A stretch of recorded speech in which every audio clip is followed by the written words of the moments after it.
ಈ ಸಂದರ್ಭದಲ್ಲಿ ನಾನು ಹೇಳಕ್ಕೆ ಬಯಸ್ತೇನೆ, ಏನು ನಿಮ್ಮೆಲ್ಲರ ಆಶೀರ್ವಾದದಿಂದ ನಾನು 2013ರಿಂದ 2018ರವರೆಗೆ ಮತ್ತು ಈಗ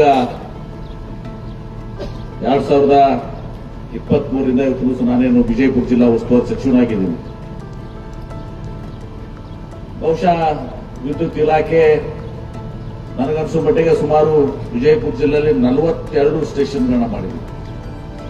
ಗೋಟ್ಯಾಳ್ ಅವರು, ಬಿಜಿಲ್ಬಾಯಿ ಅವರು ಎಲ್ಲರೂ ಕೂಡಿಕೊಂಡು ಇದು ಮಾಡೋದಂದ್ರೆ, ಈಗ ನಮ್ಮ ನಾಗರಾಜ್ ಶಾಸಕರು ಹೇಳಿದ್ರು, ಈ 400 KV ಸ್ಟೇಷನ್ ಏನೈತಲ್ಲ ಅದನ್ನು ಕೂಡ ನಮ್ಮ ಅವಧಿಯಲ್ಲಿ ನಾವೇ ಮಾಡಿದ್ರು ಅಂತ.